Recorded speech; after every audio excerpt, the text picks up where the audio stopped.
우리 저희 옆에 분하고 인사 한번 하겠습니다. 다음 세대를 세우는 교회가 됩시다. 시작. 오늘도 하나님 은혜 가운데 믿음으로 기도하며 하나님 앞에 나아간 우리 성도님들을 축복합니다. 오늘 에베소 6장 1절에서 4절의 말씀 통해서 같이 함께 은혜를 나누기를 원하는데요. 사랑하는 우리 귀한 성도 여러분, 한 시대는 하루아침에 무너지지 않습니다. 가정이 무너지면 시대가 무너지고, 가정이 살아나면 시대가 살아납니다. 이스라엘의 역사를 보면 언제나 그랬습니다. 엘리의 시대에 그때 성막이 있었지만 가정이 무너졌어요. 제사장인 엘리는 하나님을 사랑했지만 아들인 홈리와 비나스는 바로 세우지를 못했습니다. 결국 그들은 하나님을 두려워하지 않는 제사장이 됐고, 이스라엘은 가장 영적으로 어두운 시대를 맞았지요. 그런데 우리 하나님은 절망하지 않으시고 기도하는 한 어머니 한나를 통해서 사무엘을 준비시켜 주셨습니다. 하나님은 시대를 바꾸실 때 한 가정을 먼저 세우시는 줄로 믿습니다. 오늘도 마찬가지입니다. 대한민국을 살리는 것, 또 한국교회를 살리는 것, 우리 오남소망교회를 살리는 것도 한 가정에서부터 시작이 되는 것을 믿습니다. 가정에서 다음 세대를 살리면 교회도 살아나고 지역도 살아나고 이민족도 살아날 줄로 믿습니다.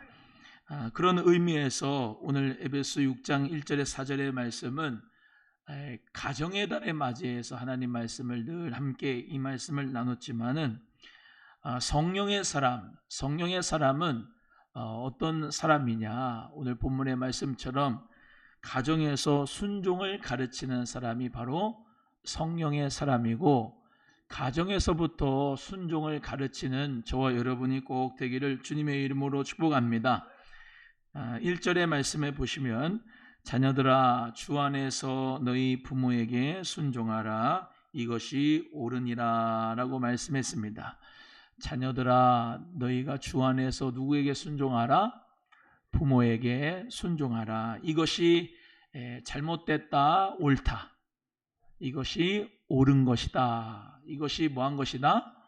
옳은 것이다. 옳은 것이다. 하나님께서는 잠언서를 통하여서 우리에게 지혜를 주셨지요. 잠언서에는 솔로몬 또는 아굴 그리고 르무엘 왕 이런 왕들 그리고 그런 분들의 잠언이 있는데, 그 잠언이 대부분 누구에게 주는 말이냐면 아들에게, 자녀에게, 자식들에게 주는 교훈입니다. 그래서 저도 이제 어렸을 때부터 우리 아버지 목사님이 늘 어디 성경을 읽으라 그랬냐면 잠언서를 많이 읽으라고 그랬어요. 학교를 다니는 시대니까, 학생이니까 잠언을 읽어서 성령 안에서 지혜를 가지라고 이 잠언서를 추천을 많이 해주셨어요. 다른 뭐 요한계시록 무슨 뭐 어디 에베소서 뭐 보다도 자녀들이 어디 성경을 많이 읽으면 좋냐면 이 잠언서를 읽으면은 하나님이 주시는 성령의 지혜가 있는 줄로 믿습니다. 근데 이 잠언서 1장 8절에도 내 아들아 내 아비의 훈계를 들으며 내 어미의 법을 떠나지 말라 이렇게 말씀하고 있어요. 한번 따라할까요? 내 아들아 내 아비의 훈계를 들으며 내 어미의 법을 떠나지 말라. 내 아들아 내 아비의 훈계를 들어라. 또 내 어미의 법을 떠나지 말라 이렇게 말씀하는데, 하나님께서 세우신 질서가 있어요. 하나님은 어지러움의 하나님이 아니라, 무질서의 하나님이 아니라 질서의 하나님이시거든요. 근데 우리 하나님께서 가정을 주실 때 그 가정에서 부모님을 통하여서 축복을 자녀들에게 주기를 원하세요. 그래서 자녀들이 마땅히 해야 할 일이 뭐냐면 부모님을 주 안에서 순종하는 것이에요. 그것이 하나님 보실 때 법이다, 옳은 길이다. 따라해요. 하나님의 법이다. 하나님의 법이라고 생각하고 주 안에서 부모님에게 순종하고 공경해야 됩니다. 부모님을 업신여기거나 부모님을 괄시하는 것이 아니라 내 위에 있는 윗구조죠. 이 항상 직장에서는 오너가 윗구조고, 또 가정에서는 자녀들의 윗구조는 부모님이고, 또 이 나라에서는 윗구조가 저 임금 높은 지휘관들이죠. 그런데 한 번도 성경에서는 그것에 대하여서 반항을 해라, 또는 뭐 그것에 대해서 뭐 구태타를 일으켜라, 이렇게 하는 말씀은 거의 없어요. 물론 종교 개혁을 일으킬 때는 그때는 진리에 따라서 이제 저항을 해서 개혁을 일으켰지만 성경의 말씀에는 대부분 그 질서를 무시하지 않습니다. 그런데 특별히 가정은 우리 사회의 가장 기초적인 공동체거든요. 그래서 그 기초적인 공동체 가정 안에서 주님 앞에 순종하는 마음을 가지고 부모님에게 주 안에서 배우라고 말씀하고 있습니다. 이것은 단순한 예절이 아니에요. 이 공자, 맹자, 이 유교에 보면 그 예와 의와 인을 지키라고 하죠. 예와 의와 인, 이게 최고죠. 그래서 조상들이 이렇게 예법대로 그런 홍동백서 차려가지고 제사를 지는 것이 다 그 예에 들어가지 않습니까? 그래서 우리 한국 사람들이 제일 못 견디는 게 뭐냐면 다른 건 다 견뎌도 싸가지 없는 거는 못 참아요. 싸가지 없는 거는. 그죠? 그게 뭐냐면 예의에 벗어난다 그래요. 조선 왕조 500년 동안 이 유교에 쩌들었기 때문에 그것이 계속 되었기 때문에 아무리 굶어 죽어도 양반은 갓쓰고 그냥 하면서 체면을 가지는 그 문화였기 때문에 이 예 문화가 있는데, 단순한 예절로 주 안에서 부모님을 공경하라는 게 아니고 본문 말씀 같이 말씀하신 것처럼 주 안에서 부모님을 공경하라, 이것이 옳으니라 라고 말씀하고 있는 것이죠. 부모님에게 배우는 순종이 하나님께 순종하는 믿음으로 이어지기 때문입니다. 따라합니다. 부모님께 순종하는 배움이 하나님께 순종하는 믿음으로 이어진다. 그러니까 하나님 앞에 순종해야 되잖아요. 하나님께 순종해야 되는데 그 하나님께 순종하는 것을 어렸을 때부터 어디서 배우냐?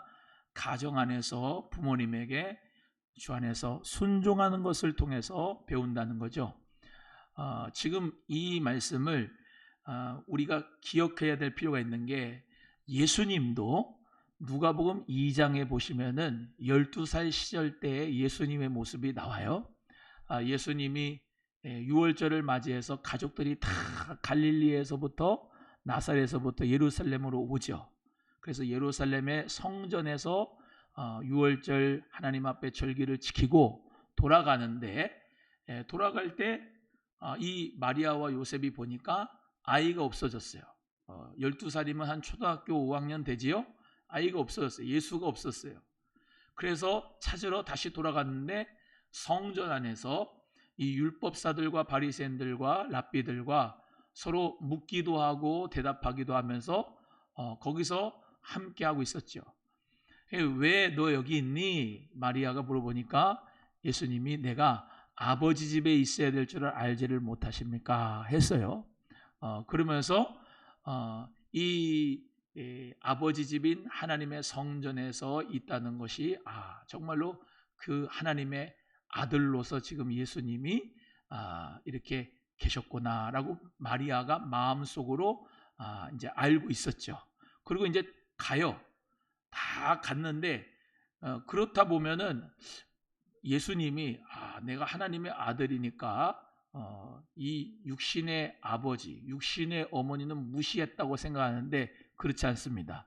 그 뒤에 어린 시절 때 예수님의 모습, 그 모습이 뒤에 나사렛에 가서 어떻게 생활했는지가 짤막하게 나오는데, 누가복음 2장 51절에 이렇게 기록되어 있어요. 예수님께서 함께 내려가사 나사렛에 이르러 순종하며 받드시더라. 따라합니다. 순종하며 받드시더라. 시작. 자, 누구에게 순종을 했다는 얘기입니까? 이 아버지 어머니 부모님께 순종하여 받들었다라고 하는 겁니다. 그러니까 예수님이 싸가지가 있어요? 없어요? 네, 싸가지로 얘기하면 좀 그렇지만은 그 부모님을 귀하게 여긴 거죠. 순종한 겁니다. 받드셨고 순종했다. 이 짤막한 말씀 가운데 우리가 기억해야 되는 거는 예수님의 공생애가 있기 전 30세가 되기 전까지 12살부터 30세까지 어떤 태도로 우리 예수님이 살았냐를 알 수가 있다는 거예요. 예수님이 지금 어떤 태도로 살았다고요? 부모님에게 크게 해봐요. 부모님에게 뭐래요? 순종하고. 내려 깔았어요? 아니면 받들었어요? 받들었다. 이해가 되시면 아멘. 자, 예수님이 성령이 충만한 분이에요? 악령이 충만한 분이에요? 성령이 충만한 분이죠. 성령이 충만한 분이고 이 예수님이 하늘에서부터 내려왔고 그리고 예수님이 마귀의 일을 멸하고 귀신을 내쫓고 예수님이 병든 자를 고치고 놀라운 하나님의 능력을 나타내면서도 그런 분인 것을 본인이 알고 있으면서도 공생에 시작하기 전까지 우리 예수님은 12살 때부터 다시 한번 띄워보세요. 성경 구절 누가복음 2장 51절 다시 읽어봅니다. 시작. 예수께서 함께 내려가사 나사렛에 이르러 순종하여 받드시더라. 할렐루야. 나사렛이 예수님의 고향이에요. 고향. 공생애 하기 전까지 나사렛에 계셨어요. 그래서 예수님의 이름이 나사렛 예수 그리스도의 이름으로 일어나 걸어라 할 때 예수님의 고향이 나사렛이었다고요. 그 나사렛에서 예수님이 계속 살고 계실 때 주님은 부모님을 순종하고 공경하고 받드셨다. 이해가 되시면 아멘. 그래서 성령의 사람은 가정에서부터 자녀들을 잘 양육하는데 자녀들은 주 안에서 부모님에게 순종하고 받들고 공경한다면은 그 사람은 싹수가 있다. 하나님 은혜 가운데 시대를 살릴 수 있는 사람의 싹수가 있다. 지금부터 말 안 듣고 엇나가고 순종하지 않고 불순종하고 부모님이 말하면은 안 듣고 자꾸 뺀질대고 그러면은 시대를 살리는데 하나님의 사명을 감당하는데 조금 그래요. 왜? 예수님을 보면 알잖아요. 예수님의 삶 가운데서 항상 하나님의 말씀을 가지고 살아셨죠. 그냥 산 게 아니고 하나님의 말씀을 가지고 살았어요. 그 하나님의 법대로 살았습니다. 율법을 완전히 완성하셨어요. 그런데 이웃사랑을 제일 잘하는 것으로서의 첫 계명이 뭐냐? 부모님을 공경하랍니다. 5계명 외워봅니다. 시작. 내 부모를 주 안에서 공경하라. 주 안에는 없고 거기서는 내 부모를 공경하라. 10계명에 5계명이 그렇죠? 여러분 주 안에서 부모님을 공경하는 것이 맞는데 이 10계명에서부터 자고로 옛날부터 부모님의 공경하고 순종하는 것이 이것이 인간 사회에서 가장 상식적인 일이죠. 아무리 큰 능력의 목사님이라고 한다 그래도 큰 교회 목사님이라 한다 그래도 자기 부모님을 먼저 주 안에서 공경해야죠. 빨리빨리 아멘을 해요. 아무리 장로님 사업을 크게 하셔도 가장 그 이웃사랑의 처음 실천은 자기 부모님을 주 안에서 공경하고 순종하는 것이 가장 첫 번째예요. 성령의 사람으로 시대를 살리려고 한다면은 가장 먼저 뭘 해야 되냐? 주님 안에서 부모님을 순종하고 공경해야 될 줄로 믿습니다. 이것이 이웃 사랑의 첫 번째예요. 남은 구제하고 가난한 자도 퍼주고 남은 사랑해주고 남은 아저씨 아줌마 남은 돌보아주고 또 가서 만나고 교제하고 막 그러는데 자기 부모님을 주 안에서 공경하고 순종하지 않는 것은 미안하지만 성령의 사람으로 시대를 살릴 수 있는 것이 희박합니다. 자기 어머니부터 자기 아버지부터 자기 어머니부터 자기 장인어른부터 장모님부터 자기 시어머니부터 자기 시아버지부터 아멘을 안 하네. 거기부터 주 안에서 부모님에게 순종하고 공경하기를 주님의 이름으로 축복합니다. 그것이 가장 첫 번째예요. 첫 번째. 잠언서 28장 7절의 말씀에 율법을 지키는 자는 지혜로운 아들이요 탐식자를 사귀는 자는 아비를 욕되게 하는 자니라 라고 말씀하고 있어요. 한번 따라해 볼까요? 율법을 지키는 자는 지혜로운 아들이요 탐식자를 사귀는 자는 아비를 욕되게 하는 자니라. 하나님의 말씀과 율법을 지키는 자는 지혜로운 아들이죠. 자, 그러면 왜 지혜로운 아들이냐? 아버지 어머니를 어깨뽕 올라가게 해줘요. 즉 명예롭게 해줍니다. 근데 말씀을 안 지키고 율법을 안 지키고 법을 안 지키고 범죄하는 아들 있잖아요. 징역 가는 아들, 범죄하는 아들, 사기치는 아들, 도둑질하는 아들, 그런 아들을 가진 엄마 아빠들은 어때요? 너무나도 힘든 거예요. 율법을 지키는 자들이 바로 지혜로운 아들이고 법을 지키지 않는 아들은 어디 가서 맨 사고치고 맨 범죄를 저지르고 맨 아빠 엄마가 그냥 늘 불안한 그 아들은 미련한 아들이고 어리석은 아들이다 이 말이죠. 어리석은 딸이다 이 말이에요. 그래서 우리는 우리 부모님에게 지혜로운 아들과 딸이 돼야 돼요. 법을 잘 지켜야 돼. 율법을 잘 지키는 자가 돼야 돼. 또 반대로 탐식자를 사귀는 것이 아버지를 욕되게 하는 것이다. 이게 무슨 말이냐? 잠언서에 많이 나옵니다. 포도주를 먹고 독주를 마시는 자는 자꾸 떠들게 만들고 그리고 그 아버지를 욕되게 한다. 고기를 탐식하는 자도 마찬가지로 포도주와 고기를 탐식하는 자를 사귀는 자는 아비를 욕되게 만든다. 그러니까 버라 마셔라 그러면서 놀고 흥청망청하는 그런 친구들을 사귀는 자는 아비가 욕된다. 아버지가 욕을 얻어먹는다. 어머니가 욕을 얻어먹는다. 이 말씀이에요. 그러니까 야, 너 나쁜 친구들하고 사귀지 마라. 너 자꾸 그렇게 방탕하지 마라. 그렇게 아버지 어머니가 얘기를 할 때 그대로 순종하는 아들과 딸은 지혜로운 아들이죠. 왜요? 거 가면 실수하게 되고 거 가면 죄 짓게 되고 거 가면 방탕하게 되고 잘못될까 봐 그 귀한 인생을 쪽박차지 말고 한순간의 실수로 잘못되지 말고 법을 지키라. 법을 지키는 아들이나 딸은 그대로 하는 성실하고 근면한 아들, 딸은 지혜로운 아들이 된다. 지혜로운 그런 아들과 딸이 된다는 것을 말씀하면서 부모님에게 순종하려면 뭐를 해야 되냐면 그 하나님의 말씀과 율법을 사랑해서 하기 싫어도 그 순종하고 그 듣는 가운데서 곁길로 나가지를 않는다 이 말이죠. 그래서 부모님이 죄져라, 부모님이 너 방탕해라, 부모님이 너 잘못되라 하는 부모님이 어디 있겠어요. 부모님은 대부분 다 똑바른 길을 가기를 원하지요.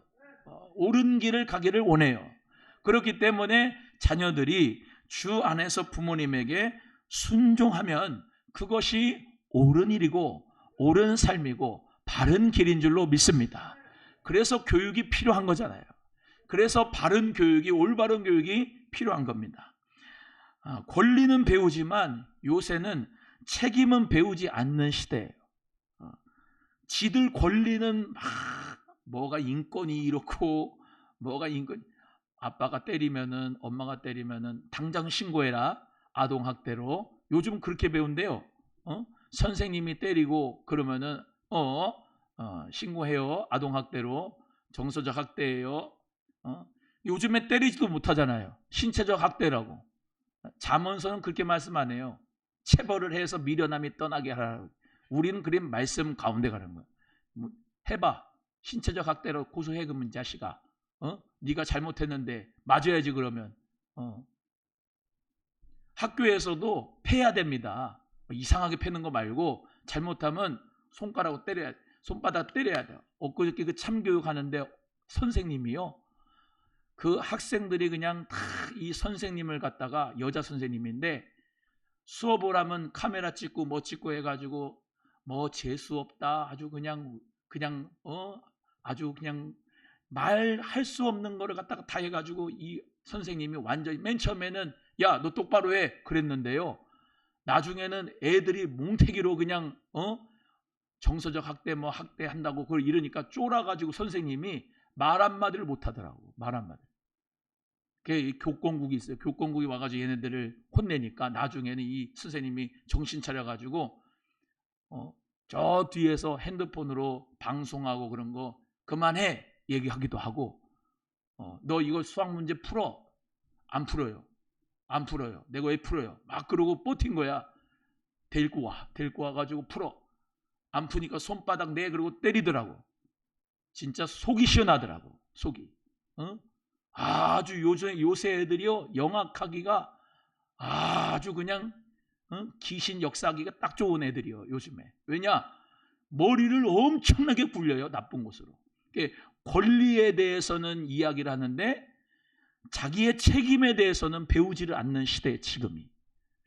아동학대로 찔른다 고소한다 그런 거는 막 많이 아는데 찾아봐 또 챗GPT한테 물어봐갖고 지능이 좋아져서 물어봐요. 근데 지 책임은 안 해.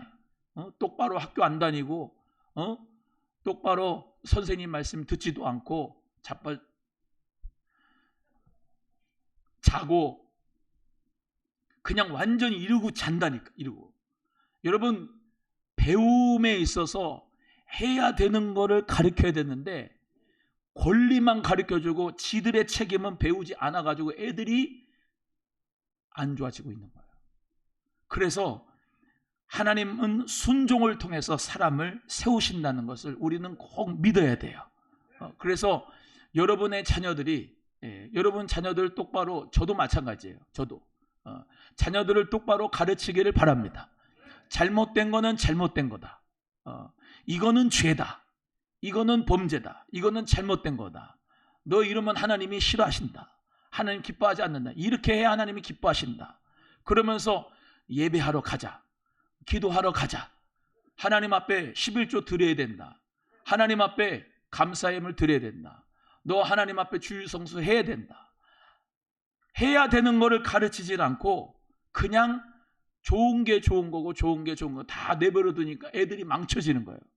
그래서 주님 안에서 부모님에게 순종하는 것을 가르치는 우리 모두가 되기를 주의 이름으로 소원합니다.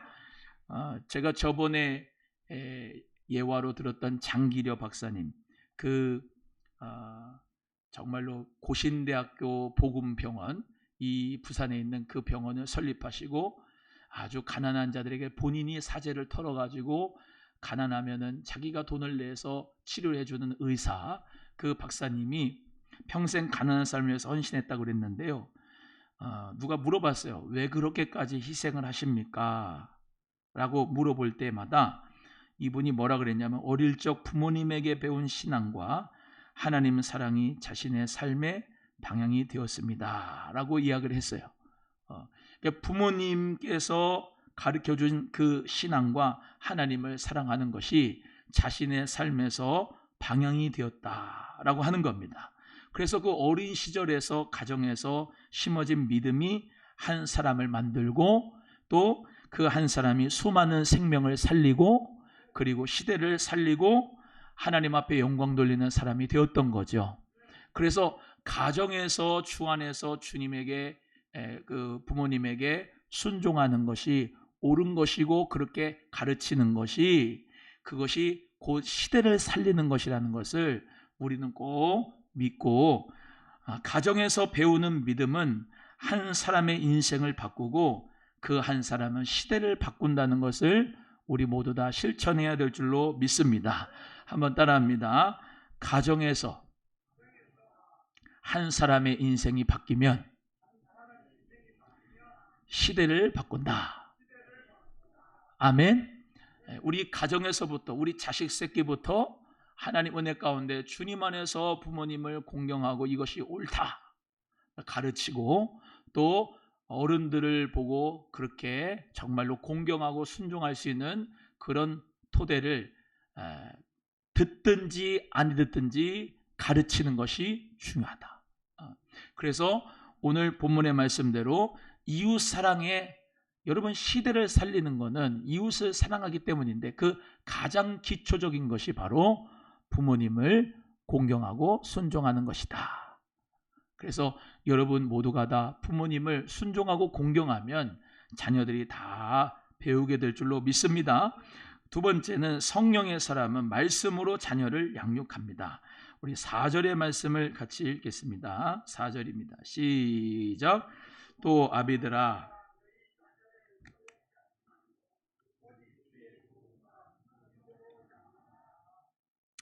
세상은 좋은 대학을 가라고 준비시키죠.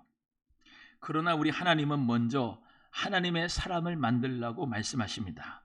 오늘 본문의 말씀 4절에 하는 것처럼 아비들아 너희 자녀를 뭐하지 말고 노엽게 하지 말고 뭐를 양육하라? 주의 교훈과 훈계로 양육하라. 따라합니다. 주의 교훈과 훈계로 양육하라. 시작.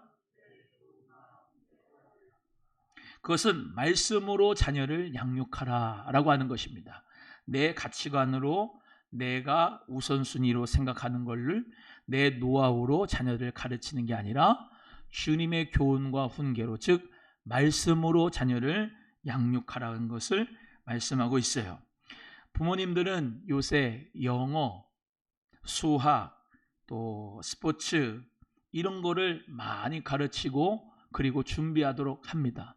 그래서 저 강남 애들은 어렸을 때부터 영어 유치원 다니고 어렸을 때부터 선행학습 영어 수학 다 하고 그러면서 준비를 시켜갖고 서울대 의대 보내려고 그들은 정말로 눈을 붉혔죠.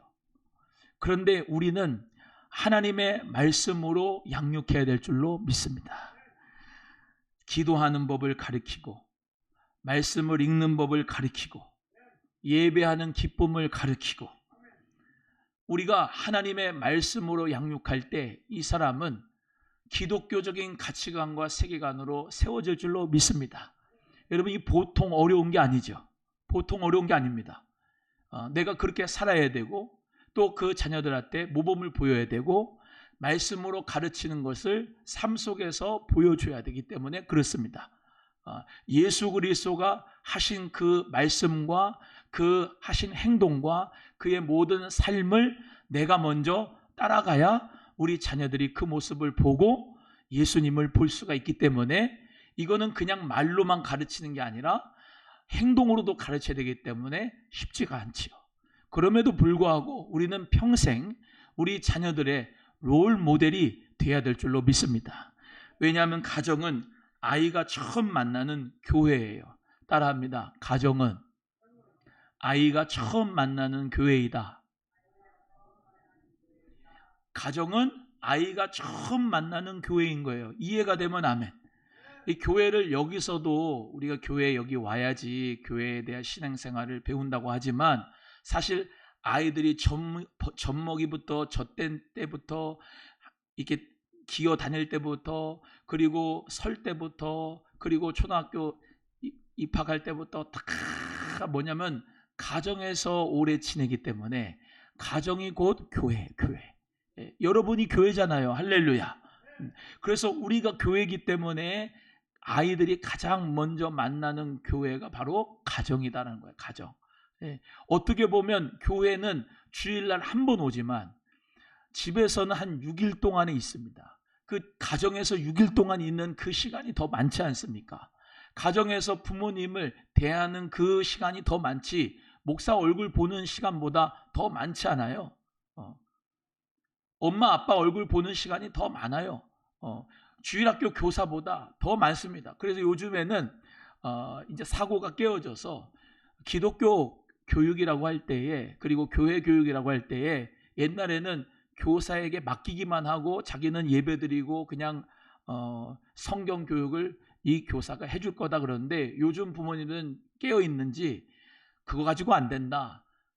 가정에서 자녀들이 이제 신앙 교육을 배울 수 있도록 내가 먼저 말씀으로 가르치고 기도하는 것도 그렇고 가르쳐야 된다라는 것을 깨어 있어요. 3040 세들이. 그래서 요즘에는 부모님과 자녀가 같이 이 성경 공부를 하는 그런 자료들이 많이 있습니다. 성품 훈련과 성품 교육에 관한 책들도, 그런 교재들도 많이 있고 찾아보면 많습니다.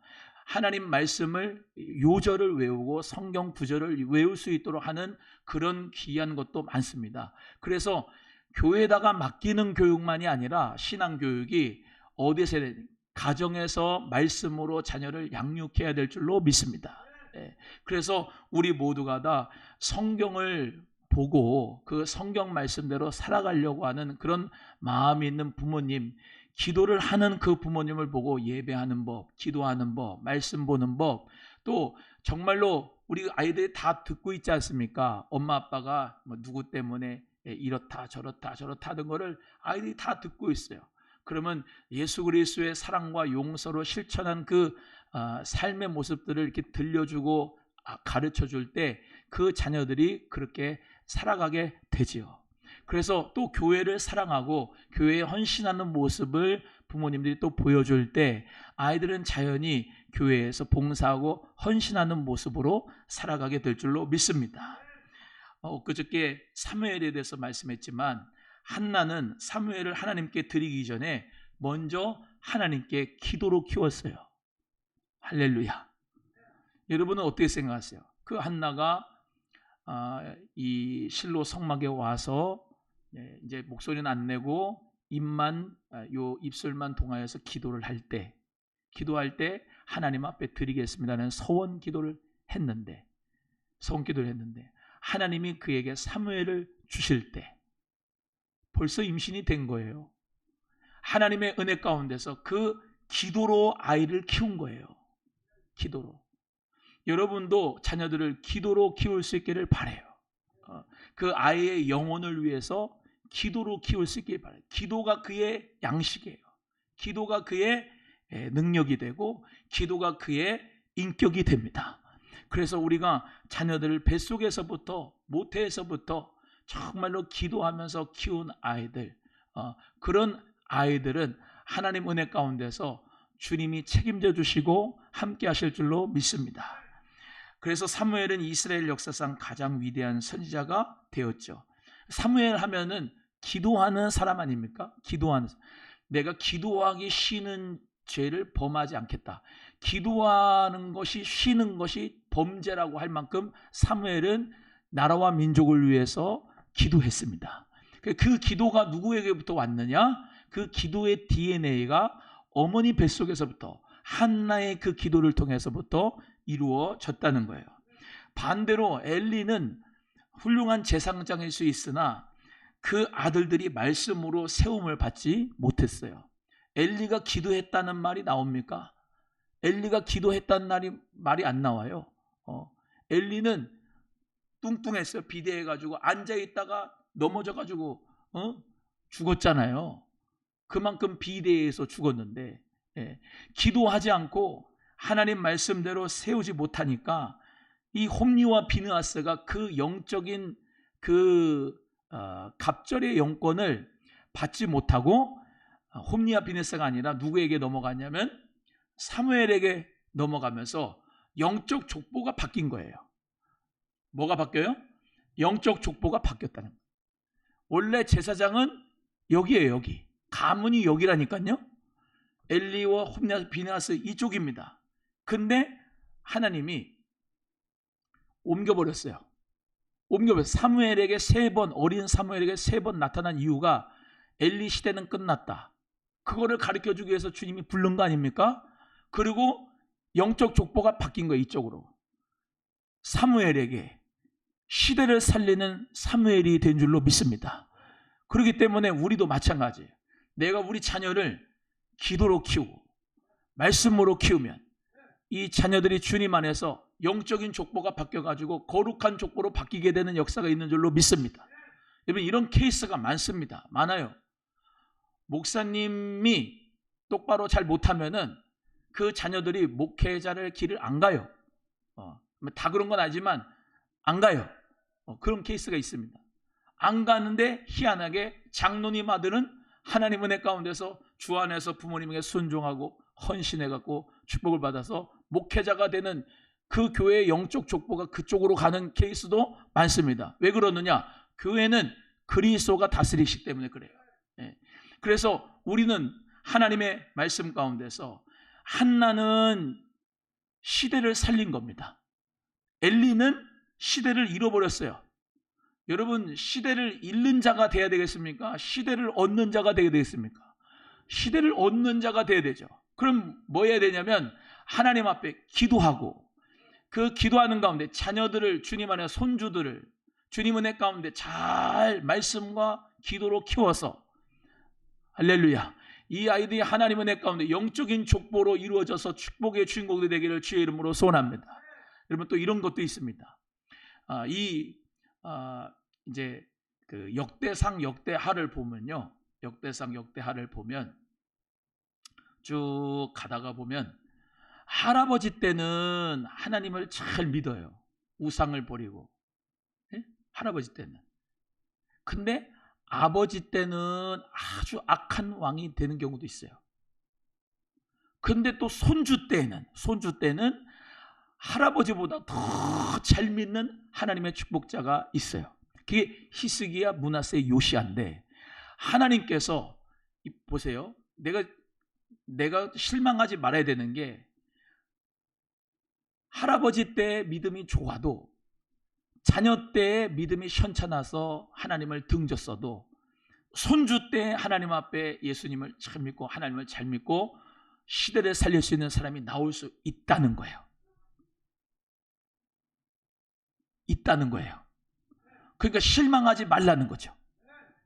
물론 우리 자녀들이 잘 되면 좋겠지만 자녀들이 믿음이 없어도 그 손주 때에 하나님 앞에 믿음을 잘 믿고 목사가 되고 장로가 되고 하나님 앞에 영적인 족보가 바뀌어가지고 주께 영광 돌릴 수 있는 시대적인 사명을 감당하는 이 장기려 박사님 같은 믿음의 귀한 분들이 나올 수가 있다는 거예요. 비록 내가 우리 자식 때는 의사가 안 됐어도, 기독교적 의사가 안 됐어도 그 다음 손주 때는 될 수가 있는 거예요. 그러니까 실망하지 말고 기도하는 거예요. 실망하지 말고. 하나님의 그 축복은 절대로 없을 수는 없어요.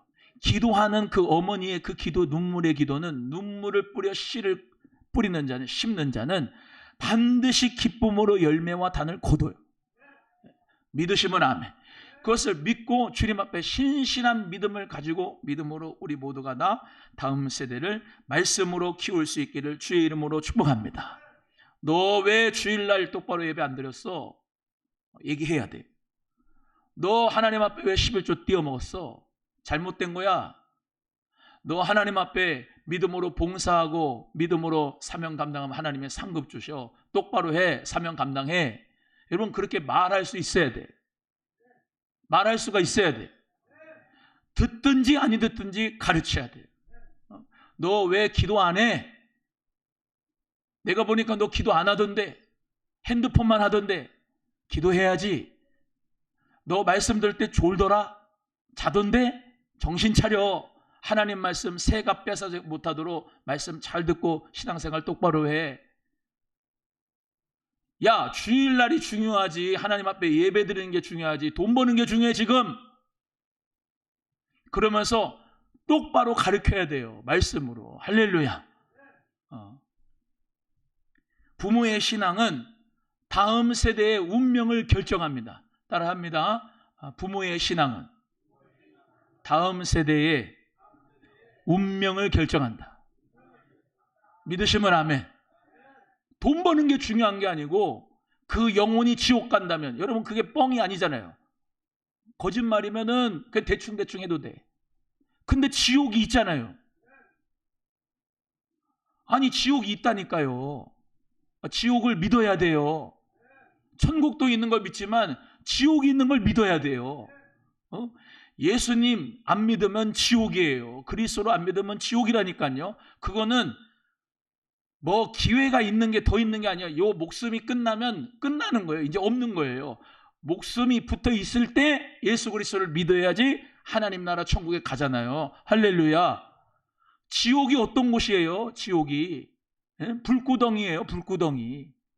구더기가 부글부글 거리는 데고 타지 않는 그 불로 말미암아 구더기가 타지도 않고 죽지도 않는 곳이에요.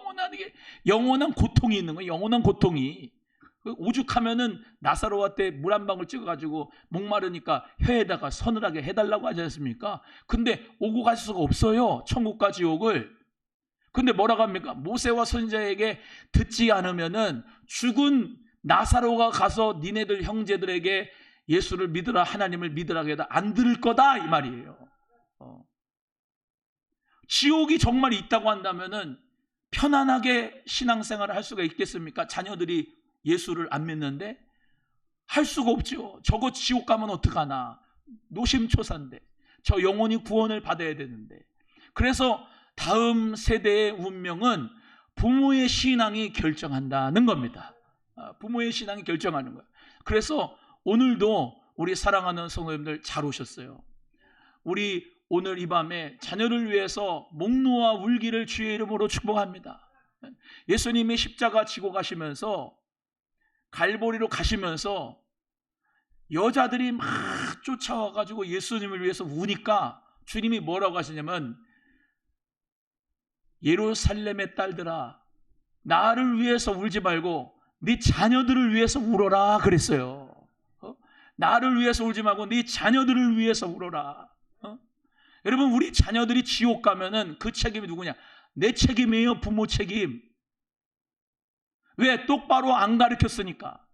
똑바로 가르쳐야지 자녀들이 올바로 가는데 안 가르쳤으니까. 여러분 똑바로 가르치면 걔네들이 오든 안 오든 그건 지 선택입니다. 그런데 똑바로 가르치는 몫은 나의 몫이에요. 아멘이에요? 정확하게 가르쳐줘야 돼요. 정확하게. 야, 하나님 앞에 우리는 믿음의 사람이 돼야 돼. 우리는 하나님의 사람이 하나님의 아들이 돼야 돼.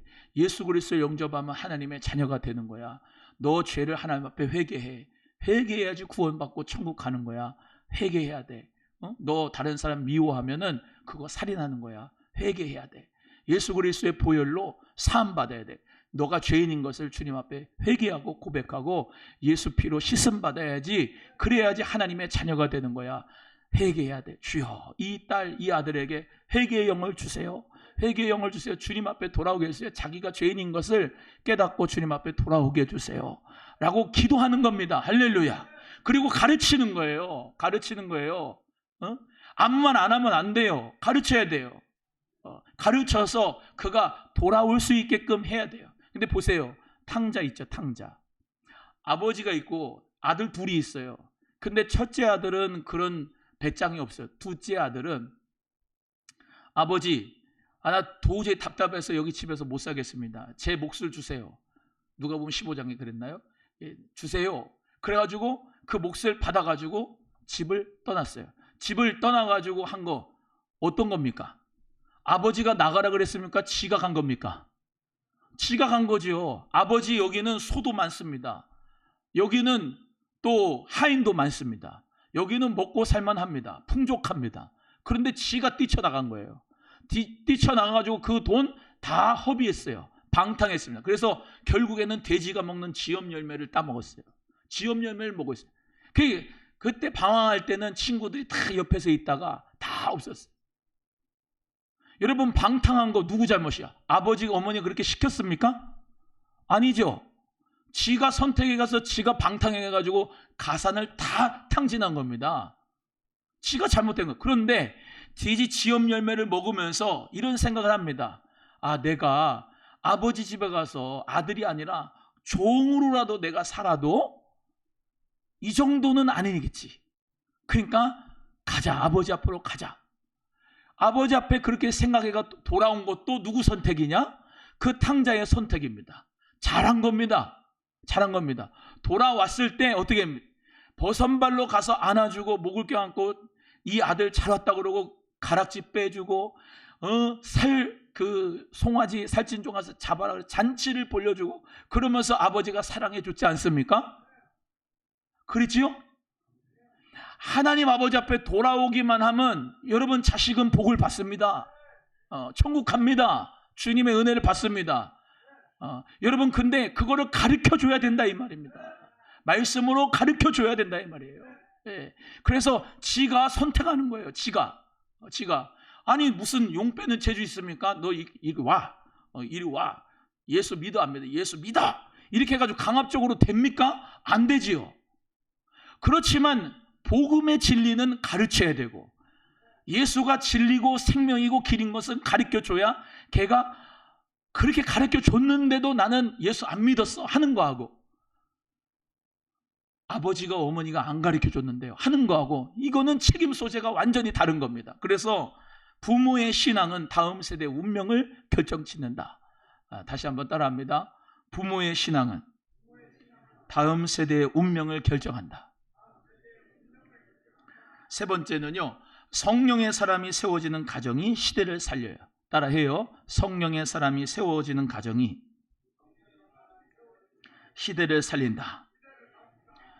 오늘 우리 하나님께서 찾으시는 거는 프로그램도 아니에요. 자격을 갖추는 사람이 아니에요. 하나님은 지금 정말로 성령으로 말미암아 세워진 가정에서 주님 앞에 믿음으로 성장하는 그 귀한 다음 세대를 주님이 한 사람을 찾고 있는 거예요. 아브라함이라고 하는 그 믿음의 가정에서 순종하는 이삭이 복을 받아요. 그 한 사람이 복을 받아요.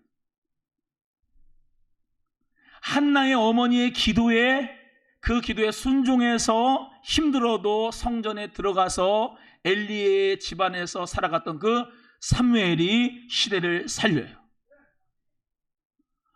외조모 로이스와 어머니 유니게의 거짓이 없는 믿음을 그대로 상속받아 사도 바울이라고 하는 그분의 동력자가 되고 종이 돼서 복음을 전했던 그 디모데라고 하는 사람을 통해서 시대를 살리는 거예요. 우리 예수님도 아까 말씀드린 대로 나사렛이라고 하는 그 촌구석에서 순종하여 받들었어요. 부모님을.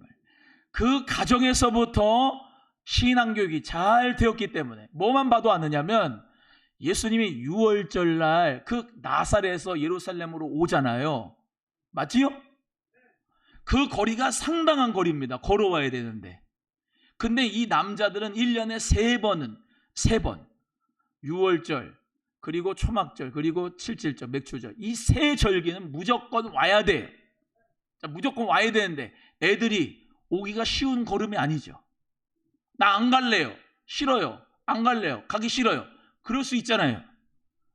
그런데 성년이 될 때까지 30년 공생할 때까지 주구장창 절기를 지키러 예루살렘에 오는 거예요.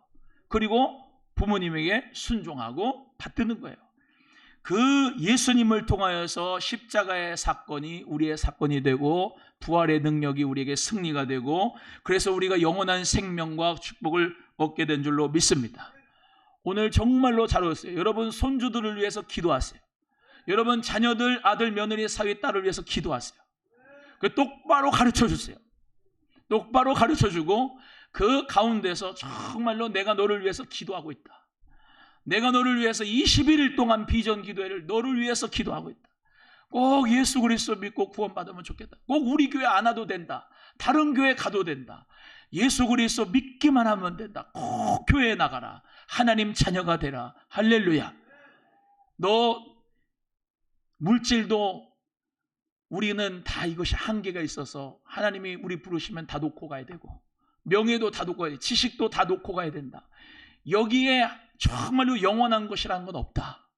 그러니까 순간을 위해서 살지 말고 세상의 정욕과 욕심을 위해서 살지 말고 진짜 행복을 위해서, 진짜 하나님 나라를 위해서 살아라. 나는 너가 영원히 정말로 살았으면 좋겠다. 아빠처럼 엄마처럼 너도 진리가 뭔지 정말로 찾았으면 좋겠다. 아빠가 보니까 엄마가 보니까 진리가 예수더라. 예수가 오니까 정말로 초막이나 궁궐이나 내가 하나님의 나라가 되더라. 예수 믿고 하나님의 앞에서 내가 신앙생활하니까 이렇게 행복하고 좋더라. 너도 행복했으면 좋겠다. 예수 그리스도 잘 믿고 하나님 앞에 축복의 주인공이 되라. 그리고 또 하나 하면은 나이 어르신 분들 있으신 분들은 살아있을 때 유언해야 돼요. 나는 절대로 기독교장으로 해줘야 된다. 우리 담임 목사님이 나의 장례식 때 예배를 다 드려줘야 된다. 그리고 믿음으로 유언을 하셔야 돼. 뻘쭘해 목사가 저기 장례식장 가가지고 이렇게 향 피고 뭐 과일 이렇게 갖다 놓고 유교식을 한다고 그랬으면 뻘쭘해요. 내가 어떻게 하는지 압니까? 꽃만 갖다 놓고, 아시잖아요. 꽃만 갖다 놓고 거기서 잠깐 묵상으로 기도하고. 여러분, 예수 안 믿고 죽은 사람은 기도할 게 없어요. 뭘 하겠어요 내가? 그냥 눈 감고 있는 겁니다. 유가족들 위해서만 기도하는 거예요.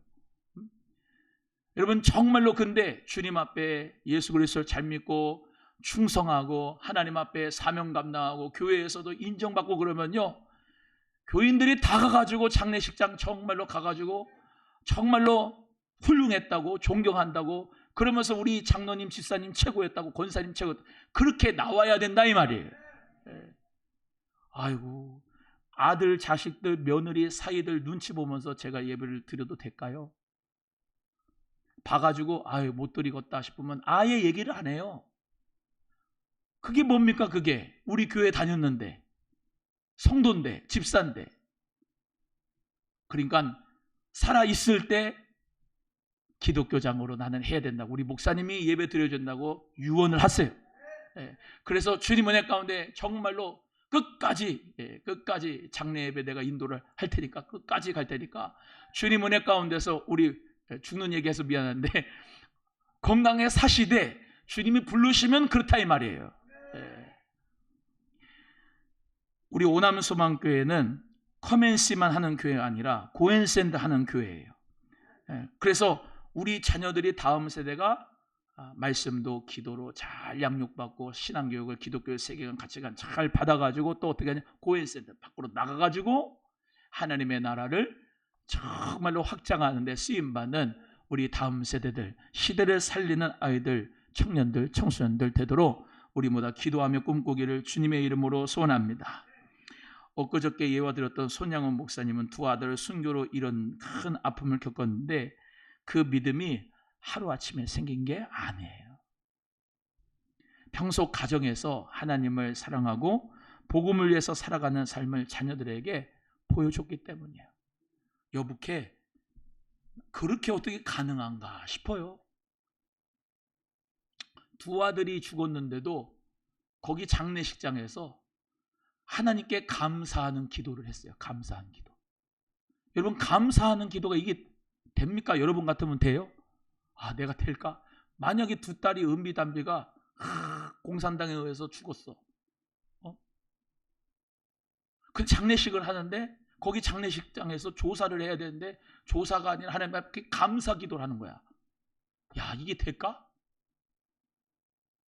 그 중에서 하나만 얘기한다면 하나님 자녀들이 두 아들이나 순교해서 하나님 앞에 면류관 받으니 얼마나 감사합니까? 그러면서 기도를 했다니까요.